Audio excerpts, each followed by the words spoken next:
দিশও নয়, বৰ বিচিত্ৰ নয়।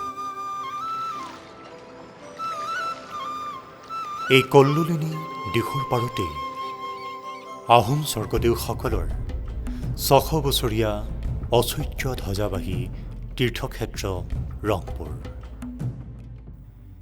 এই ৰংপুৰৰ বুকুতেই প্ৰৱাহিত দিশৰ পাৰত অৱগাহন কৰিছিল স্বনামধন্য বহুকেইগৰাকী শিল্পী সাহিত্যিকে।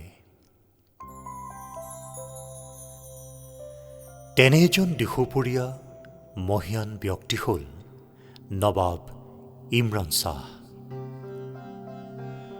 শিৱসাগৰ নগৰৰ পশ্চিম দিশৰ ঐতিহ্যপূৰ্ণ ঠাইআলিত এটি সম্ভ্ৰান্ত সাংস্কৃতিক পৰিয়ালত 1933 চনৰ 23 নৱেম্বৰত ইমৰান শ্বাহৰ জন্ম হৈছিল। পিতৃ মাতৃৰ পৰা পোৱা শিক্ষা আৰু সংস্কাৰত তেখেতে অতি সৰুৰে পৰাই পঢ়াৰ এটা সুকীয়া পৰিৱেশ লাভ কৰিছিল ঘৰখনতে। ভীমে জৰাসন্ধক বধ কৰাৰ বিস্ময়কৰ কাহিনী শৈশৱতেই মাতৃ মৰিয়ম নিচাৰ পৰা শুনিছিল। সেয়াই আছিল পৃষ্ঠভূমি। মাত্ৰ 18 বছৰ বয়সতেই বনবাসী কবিতাৰে সৃষ্টিকৰ্মৰ পাতনি মেলা শ্বাহদেৱৰ সহপাঠী বন্ধু লিয়াকত হুছেইন আছিল তেখেতৰ কবিতা সংকলনৰ প্ৰথম প্ৰকাশক। এই সুহৃদ বন্ধু হুছেইনৰ উৎসাহ আৰু অনুপ্ৰেৰণাত তেওঁ যেন পোহৰৰ বাটলৈ আগুৱাই গৈছিল।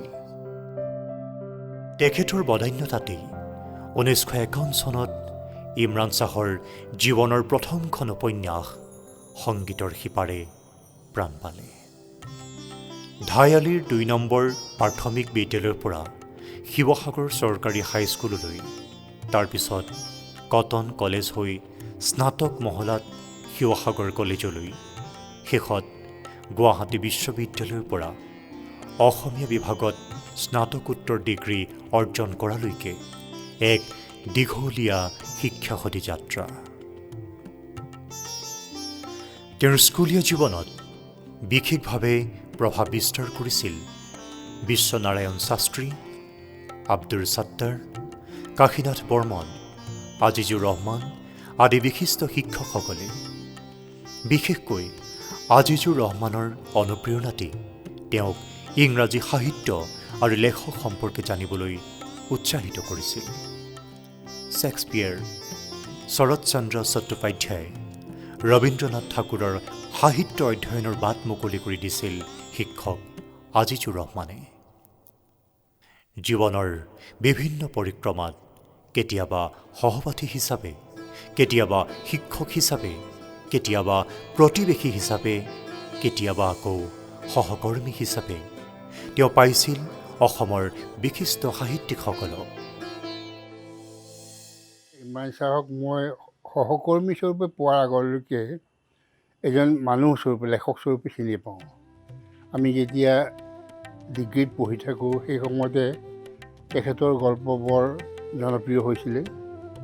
পিয়ামুখ চন্দা বুলি তেখেতৰ গল্প কিছুমান আছিলে, তাত অলপ কঠিন শব্দ, আৰবিক শব্দ লগাই লগাই লিখিছিলে। আমি তেতিয়া ডেকাকাল পঢ়ি ভাল পাইছিলোঁ। তেতিয়াৰ পৰা তেওঁক চিনাকি, তেওঁৰ লগত চিনাকি হ'বলৈ ইচ্ছা কৰিলেও সুবিধাটো নাছিলে। কিন্তু সৌভাগ্যক্ৰমে 1971 চনত মই শিৱসাগৰ কলেজত অসমীয়া বিভাগত জইন কৰিলোঁ।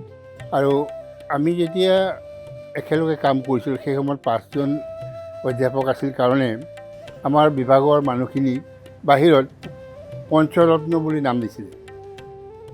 এই ইমৰান শ্বাহৰ যিখন আমি সংকলন কৰিছিলোঁ সেইখনে তেখেতৰ মৰ্যাদা বহুখিনি বঢ়ালে। বিশেষকৈ সেইখন উন্মোচন কৰা হৈছিল দেৰগাঁও সাহিত্য সভাত। আৰু তেখেতৰ চৰ্চাটো আৰু ইমৰান শ্বাহৰ বিষয়ে মানুহৰ যিটো জ্ঞান সেইটো বাঢ়িল। আৰু সেইকাৰণে এটা সময়ত তেখেতক সাহিত্য সভাৰ সভাপতি পাতিব লাগে বুলি জনমত পোষণ কৰা হ'ল। ইয়াৰ পিছত আমি অৱসৰলৈ দিলোঁ আৰু অৱসৰৰ পিছত আমি সাধাৰণতে এলেহুৱা হৈ পৰোঁ। কিন্তু ইমৰান শ্বাহৰ এলেহুৱা জীৱনটো নাই। পুৱা গধূলি যেতিয়াই যি পাৰে সদায় কলমেই ধৰি থাকে। এইটো এটা তেখেতৰ আচৰিত গুণ, ঈশ্বৰে তেনেকুৱা এটা শক্তি তেখেতক দিছে। বনবাসীৰ নিস্পৃহ উদাৰ মানৱীয় চেতনাৰে অসমীয়া সাহিত্য ক্ষেত্ৰত বিচৰণ কৰা আলোক সন্ধানী সাহিত্যিক ইমৰান শ্বাহৰ সাহিত্য বৈভৱৰ এচমকা অনুভা আভা বনবাসী বৈভৱ। বনবাসী হৈয়ে মই বনতে কটাম কাল, মোহ মায়া হব পৰিসৰি, আলোতেই নিজকে পাহৰি। কবিতা এনেকুৱা ধৰণৰ এটা বস্তু যিটোৰ বিষয়ে কৈ থাকিলে বহুত ক'ব পাৰি, আৰু বহুত কোৱাৰ পিছতো একো কোৱা নহয়গৈ আচলতে। হ'লেও মই সেই সৰুকালৰ পৰাই কবিতা ভাল পাইছিলোঁ, আৰু এতিয়ালৈকেও কবিতা মই ভাল পাই থাকোঁ। যিকোনো সন্দৰ্ভত, যিকোনো বিষয়, যিকোনো প্ৰসংগতে মই কবিতা দেখিবলৈ পাওঁ। আৰু সেইকাৰণে কবিতা আচলতে ব্যক্তিভেদে প্ৰত্যেকেই নিজা নিজাভাৱে উপভোগ কৰাহে বস্তু। ইয়াক লৈ বৰ দীঘলীয়া আলোচনাৰ কোনো প্ৰয়োজন নাই। কবি ইমৰান শ্বাহ মই আচলতে নহয়, মই কবিতা ভাল পাওঁ ইমৰান শ্বাহে, কাৰণ কবি হ'বলৈ যিখিনি গুণ লাগে সেইখিনি মোৰ আছে নাই মই নিজে নাজানো। কাৰণ কবিতাৰ কাৰণে মই পগলা বুলি মানুহে কয়, হ'ব পাৰে কবিতা পগলা, কাৰণ এনেকুৱা সন্দৰ্ভ নাই য'ত মই আচলতে কবিতা দেখা নাই। কবি ইমৰান শ্বাহ এদিন কবি ঈশান দত্ত হৈছিল। ইমৰান শ্বাহৰ নামত লিখিছিল বৰষুণ, মেঘ, গধূলি, সীমান্তৰ জুই, আৰু ঈশান দত্তৰ নামত লিখিছিল সন্ধিয়া, চেষ্টা, প্ৰতিশ্ৰুতি আদি। ঈশান দত্তৰ বাহিৰেও তেওঁৰ অনামিকা বৰুৱা, কুম্ভকৰ্ণ, অনিমেষ বৰুৱা আদি ছদ্মনামত বিভিন্ন কাকত আলোচনীত লেখা প্ৰকাশ হৈছিল। বনবাসী ঈশান দত্তৰ নিৰ্বাচিত কবিতা নিসংগ ধূসৰ, এই তিনিখন ইমৰান শ্বাহৰ প্ৰকাশিত কবিতাৰ পুথি। প্ৰখ্যাত ইংৰাজ কবি হেমিংৱেৰ ইন আদাৰ ৱৰ্ল্ড পঢ়ি তেওঁ অপৰিচিতা নামৰ এটা গল্প লিখে। 1951 চনৰ পৰা নিৰলস সাধনাৰে গল্প ৰচনা কৰি অহা শ্বাহ এগৰাকী সফল গল্পকাৰ। তেওঁ প্ৰকাশিত গল্প সংকলনসমূহ হ'ল বন্দী বিহংগমে কান্দে, পিয়ামুক চন্দা, শিখাৰ মিনতি ইত্যাদি, পথিক, প্ৰতিবিম্ব, বছৰৰ গল্প, গল্পকাৰৰ জীয়েক, দৃষ্টি, পোৰামাটিৰ মালিতা, স্পৰ্শৰেখা আৰু কুকুহা। 60ৰ দশকত যিসকলে অসমীয়া সাহিত্যত গল্পৰে একোটা ভূমিকা পালন কৰিছিলে, নিৰোদ চৌধুৰী, মামণি ৰয়ছম গোস্বামী, অতুলানন্দ গোস্বামী, এইসকলৰ ভিতৰত ইমৰান শ্বাহ এক বিশেষ ধৰণৰ নাম। ইমৰান শ্বাহ ছাৰৰ গল্পৰ কথা ক'বলৈ গ'লে বহু কথাই মনলৈ আহে, কিন্তু মূলতঃ ইমৰান শ্বাহৰ এটা সুকীয়া শৈলী আছে, আৰু সুকীয়া পটভূমিলৈ তেওঁ গল্প লিখে। বিশেষকৈ 60ৰ দশকত তেওঁ গল্প আৰম্ভ কৰিছিলে, আৰু তেতিয়া আমি দেখিছিলোঁ তেখেতে ৰোমান্টিক বিষয়বস্তুক লৈ বৰ সুন্দৰ সুন্দৰ সুখবাদ্য সাহিত্য সৃষ্টি কৰিছে। আৰু পৰৱৰ্তী সময়ত তেখেতে অসমীয়া জনমানসৰ বহু খণ্ড খণ্ড চিত্ৰ তুলি আনিছে। সেইধৰণে জনজীৱনৰ নেপথ্যত থকা বহু চিত্ৰ, যিবিলাক সাধাৰণতে বহু লেখকৰ, বহু গল্পকাৰৰ মাজত আমি দেখা নাপাওঁ, আৰু সাধাৰণতে মধ্যবিত্ত শ্ৰেণীক লৈ বহু গল্পকাৰে গল্প ৰচনা কৰিছে, আৰু কিন্তু তেখেতে কেৱল মধ্যবিত্ত চৰিত্ৰ বা কাহিনীক লৈ গল্প কৰা নাই। তেখেতে তৃণমূল পৰ্যায়ৰ যিখিনি মানুহ, যিখিনিক আমি সাধাৰণ মানুহ বুলি কওঁ, সেইসকলক লৈ তেখেতে গল্প ৰচনা কৰিছে। তাৰ ভিতৰত এটা অন্যতম গল্প মই নাম ক'ব খোজোঁ, দৃষ্টি। এই দৃষ্টি গল্পটো বৰ সৰু গল্প, প্ৰতিদিনৰ পাতত আমি পঢ়িছিলোঁ। তেখেতৰ গল্পৰ মাজত আমি তিনিটা বিশেষত্ব বিশেষভাৱে দেখা পাওঁ। প্ৰথমটো হ'ল মিতব্যয়িতা, যিটো চুটি গল্পৰ অন্যতম এটা উপাদান। সেইধৰণে আমি দেখিছোঁ তেখেতৰ গল্পবিলাকত চুটি চুটি সংলাপ আছে, যিটো চুটি গল্পৰ কাৰণে অত্যন্ত অপৰিহাৰ্য। গতিকে এই চুটি চুটি সংলাপেৰে একোটা বৃহৎ বিষয় তেওঁ ইমান সুন্দৰকৈ তুলি ধৰে, যিটো হয়তো বহু আধুনিক গল্পকাৰৰ ক্ষেত্ৰতে আমি দেখা নাপাওঁ। আৰু এটা কথা আমি বাৰে বাৰে লক্ষ্য কৰিছোঁ যে ইমৰান শ্বাহৰ চুটি গল্পত এটা সুকীয়া আমেজ আছে। যিটো আমেজ তেওঁৰ নিজৰ আমেজ আচলতে। এই যিটো আমি কৈ থাকোঁ যে এজন লেখকৰ বা এজন গল্পকাৰৰ, এজন কবিৰ বাবে যিটো নিজস্ব শৈলীৰ প্ৰয়োজন, সেই শৈলীটো ইমৰান ছাৰৰ আছে আৰু তাৰ কাৰণেই ইমৰান ছাৰ হৈ আছে। 10খনকৈ উপন্যাস ৰচনাৰে অসমীয়া সাহিত্যক সমৃদ্ধ কৰা ইমৰান ছাৰৰ উপন্যাসসমূহ অগতানুগতিক। তেখেতৰ উপন্যাসসমূহ হ'ল সংগীতৰ সিপাৰে, প্ৰিয়াৰ নাম অনমিতা, ক্ৰান্তিৰেখা, সাগৰিকা, বৰ্ণালী, কবি পুলিচ আৰু এটা কবৰেই যথেষ্ট, জবানবন্দী, বনজ্যোৎস্না, তথাপি সাগৰ আৰু তানচেন। ইয়াৰে সাগৰিকা পুস্কিনৰ এখন বৃহৎ উপন্যাসৰ সংক্ষিপ্তকৰণৰ চেষ্টাত লিখা। সেইদৰে জোনাকৰ ছবি, ইনকিলাব আৰু কৃতদাসৰ হাঁহি অনুদিত উপন্যাস। হঠাতে যেন ছন্দপতন ঘটিল।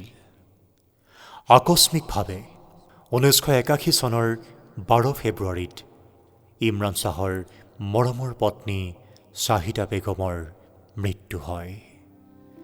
দুগৰাকী অকণমানি কন্যা সন্তানক বুকুত সাৱটি শ্বাহদেৱে শোকস্তব্ধ হৈ সাময়িকভাৱে সাহিত্য চৰ্চাৰ পৰা আঁতৰি থাকিল।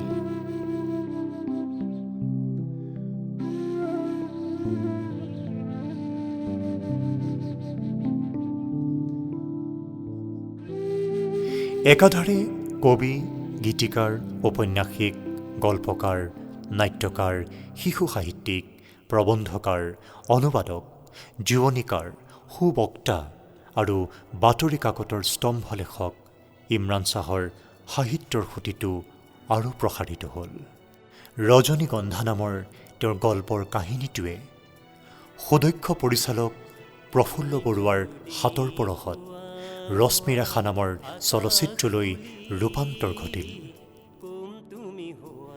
ঢৌ ভাঙি ঢৌ নামৰ 55টা গীতৰ সংকলনটিৰ গীতসমূহ আকাশবাণী গুৱাহাটী কেন্দ্ৰৰ জৰিয়তে বিভিন্ন গায়ক গায়িকাৰ কণ্ঠত নতুন প্ৰাণৰ সঞ্চাৰ কৰিলে।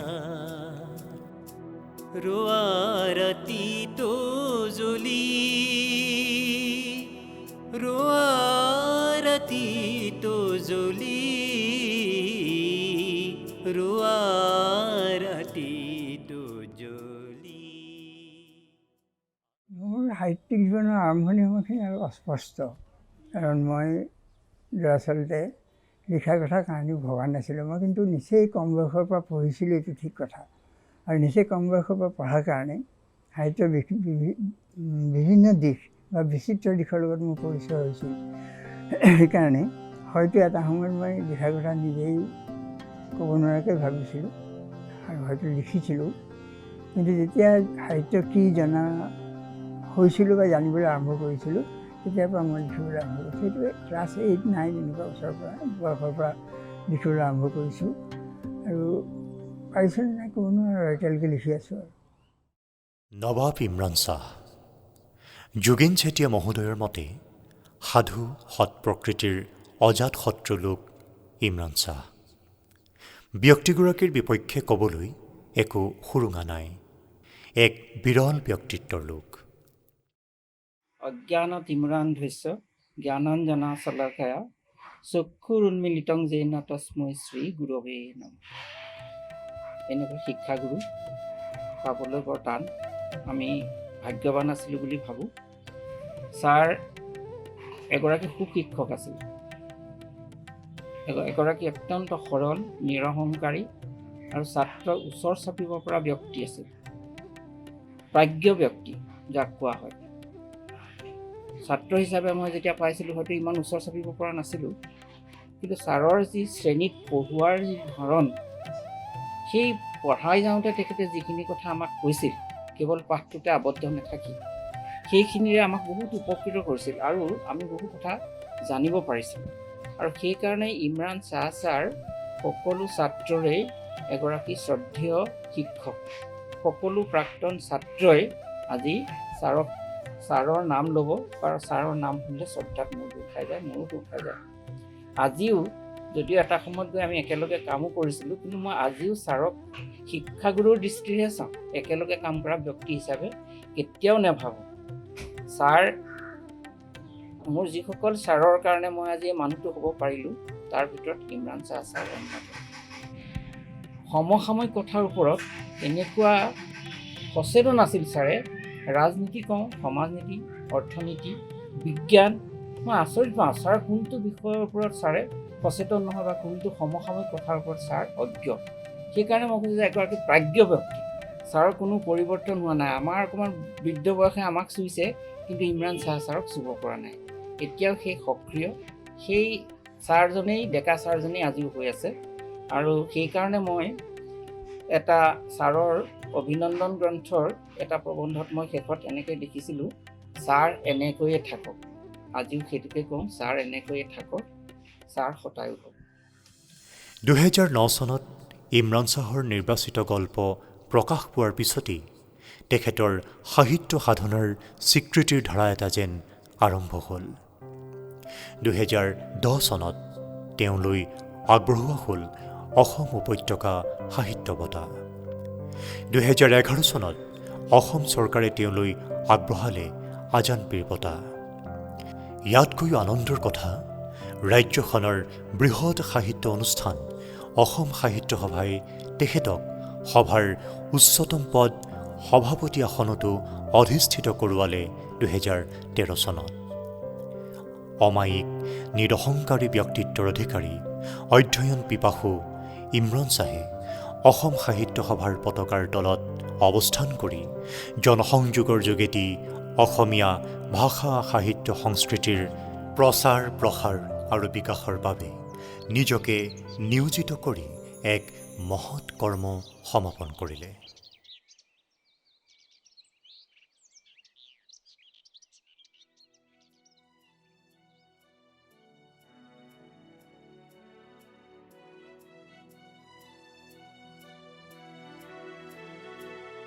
তুমি যদি কোৱা হোৱা আকাশ বুলি, কম তুমি হোৱা এটি তৰা। তুমি যদি কোৱা হোৱা আকাশ বুলি, কম তুমি হোৱা এটি তৰা। ৰোৱা ৰাতিটো জ্বলি, ৰোৱা ৰাতিটো জ্বলি, ৰোৱা ৰাতিটো জ্বলি। আৰু যদি কোৱা হোৱা সাগৰ বুলি, কম তুমি হোৱা এটি সৰু ঢৌ। ৰোৱা বুকুত খেলি, ৰোৱা বুকুত খেলি, ৰোৱা বুকুত খেলি। তুমি যদি কোৱা হোৱা আকাশ বুলি,